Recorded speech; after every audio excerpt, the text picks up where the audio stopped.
Bismillahirrahmanirrahim. Assalamualaikum warahmatullahi wabarakatuh.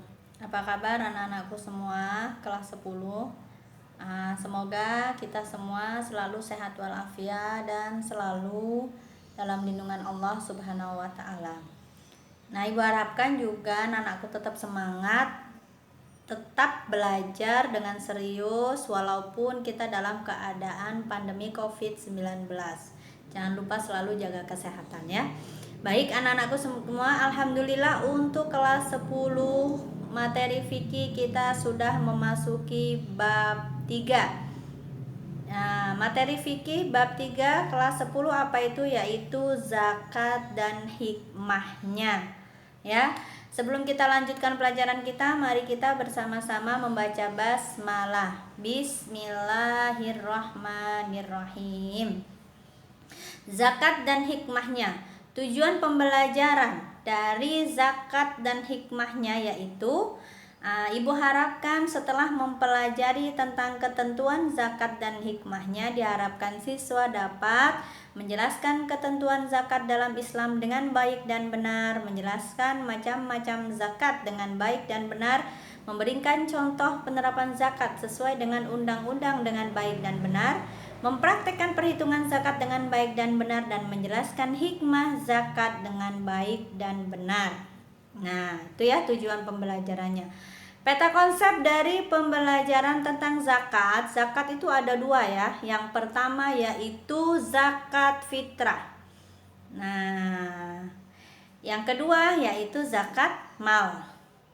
Zakat fitrah yaitu untuk menyucikan jiwa yang terdiri dari makanan pokok. Sedangkan zakat mal yang tujuannya untuk menyucikan harta.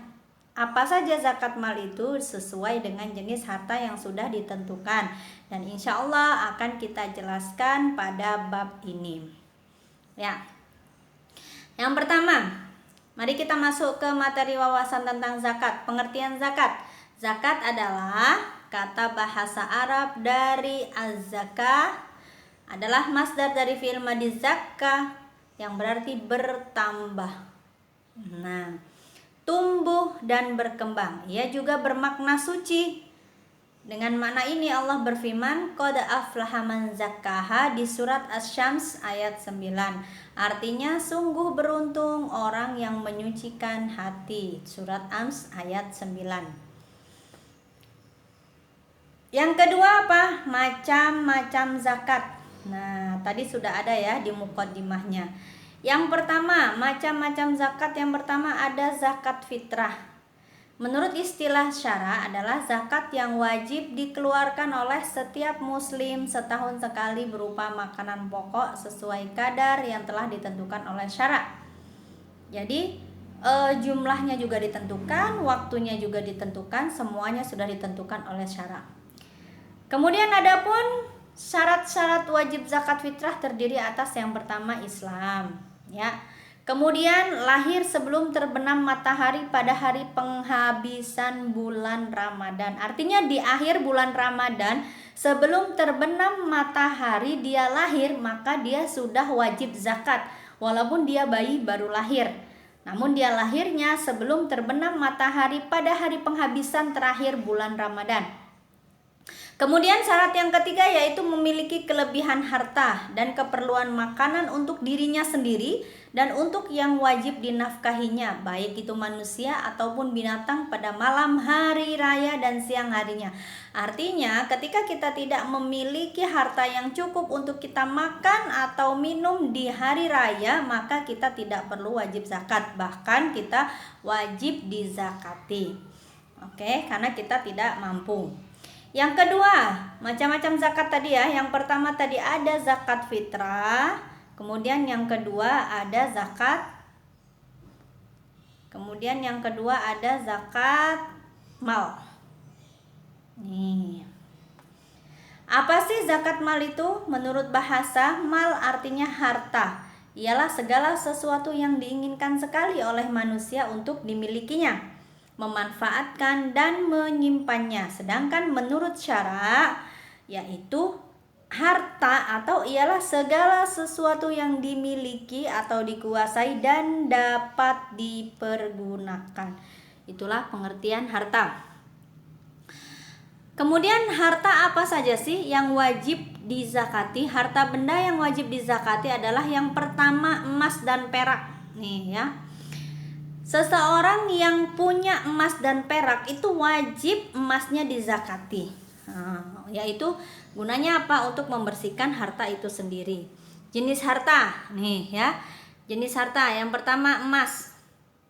Emas nisab ya. Nisabnya 93,6 gram. Artinya ketika kita punya harta emas yang beratnya mencapai 93,6 gram, kemudian kita sudah memilikinya dalam kurun waktu selama 1 tahun, maka setelah 1 tahun emas yang kita simpan yang berjumlah 93,6 gram itu wajib zakatnya adalah 2,5%. Ya. Berarti kalau kita punya emas tidak mencapai 93,6 gram, ya tidak wajib zakat. Kita punya emas 50 gram, nah itu tidak wajib zakat karena dia tidak mencapai nisab atau kadar jumlah yang ditentukan oleh syara. Kemudian yang kedua perak, begitu pula perak. Kalau kita memiliki perak seberat 624 gram, dalam kurun waktu 1 tahun kita menyimpan perak sebanyak 624 gram, kita simpan terus 1 tahun. Maka setelah 1 tahun kita wajib zakat 2,5%. Kemudian yang kedua, harta apa? Binatang ternak, zakat an'am. Bahasa Arabnya itu zakat an'am. Yang pertama ada unta. Ya.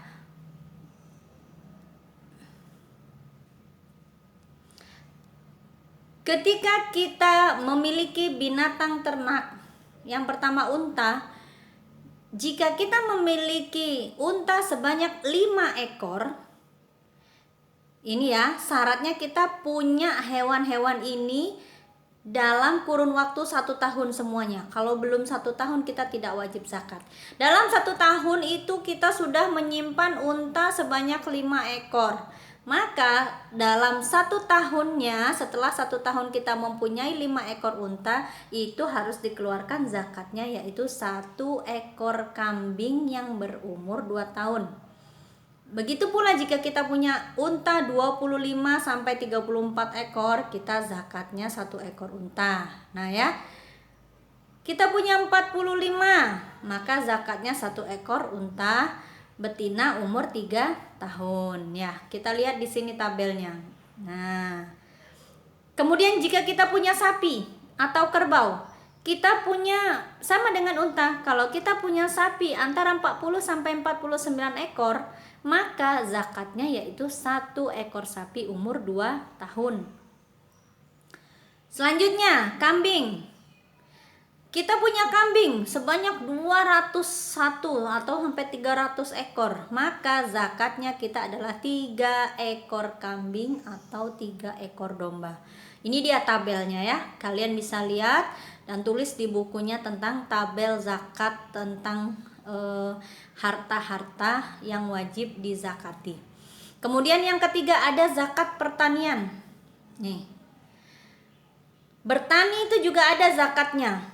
Artinya ketika kita punya padi, kemudian ketika panen sudah mencapai 750 kg beras dalam setiap panen. Kemudian setelah panen kita wajib zakatnya 10 atau 5%. Kenapa kok ada di sini ada 10% atau 5%? Karena nih, lihat keterangan di bawahnya. Apabila pertanian airnya alami atau pakai tada hujan atau sumber yang didapatkan dengan tidak mengeluarkan biaya, maka zakatnya 10%. Apabila pertanian atau perkebunan irigasi dan ada pengeluaran biaya untuk mendapatkan air tersebut, maka zakat yang harus dikeluarkan adalah 5%.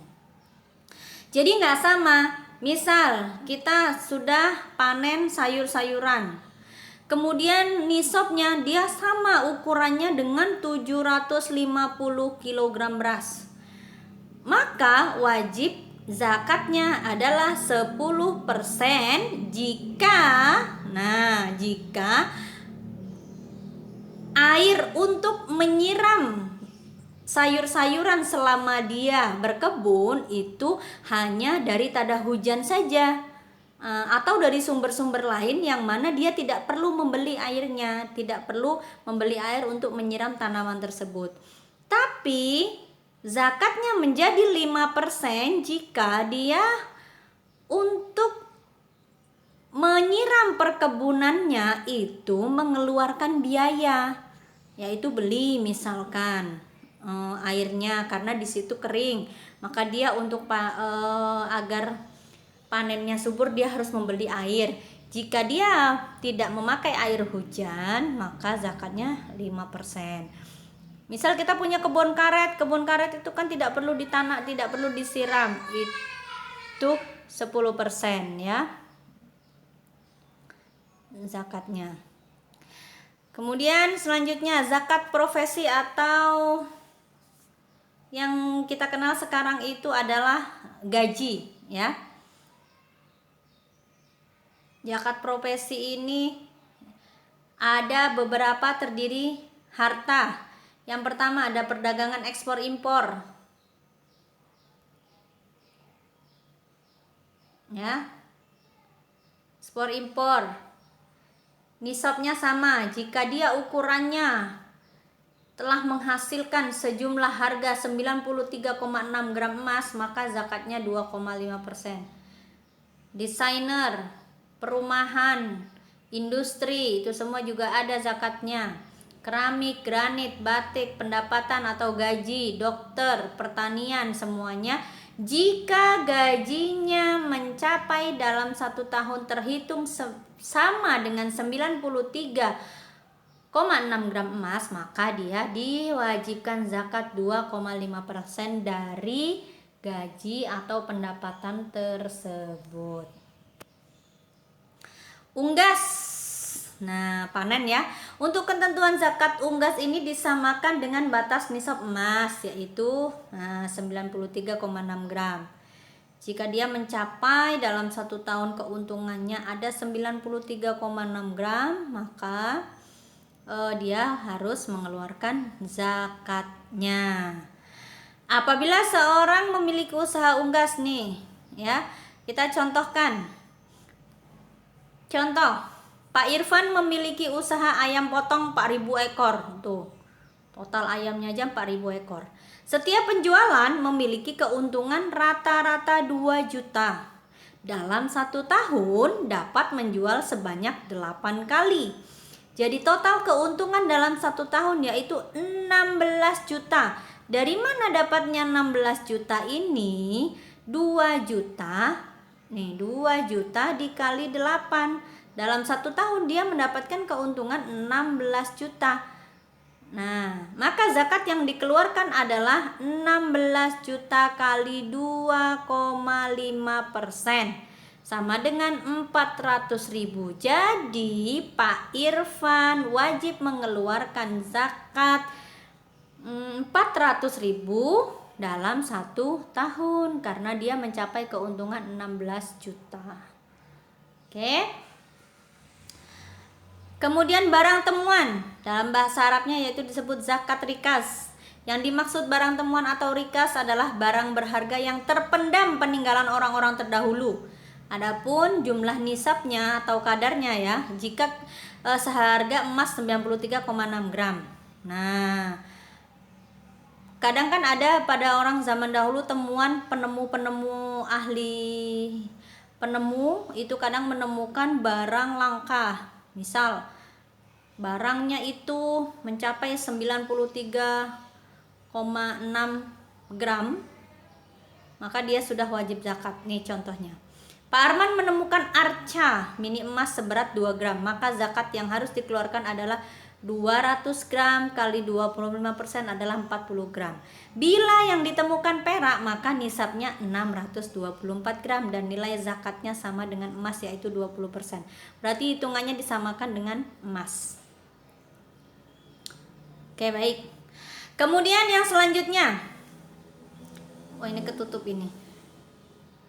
Golongan yang menerima zakat dapat dapat dirinci sebagai berikut. Ada beberapa golongan ya, ada 8. Yang pertama yaitu fakir, miskin, amil, mu'allaf, budak, gharim, fisabilillah atau ibnu sabil. Fakir, nih sesuai keterangannya, fakir yaitu orang yang tidak memiliki harta benda dan tidak memiliki pekerjaan. Begitu juga yang lain sebagainya, itu ada penjelasannya. Nah ya, kemudian apa sih hikmah kita ini diwajibkan disyariatkan zakat?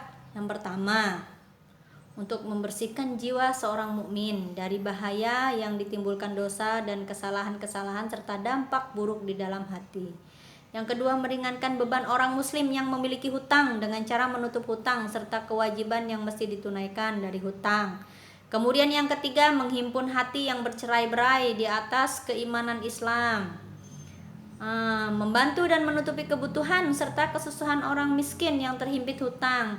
Membersihkan harta dan mengembangkan serta menjaga dan melindunginya dari berbagai musibah dengan berkah ketaatan kepada Allah.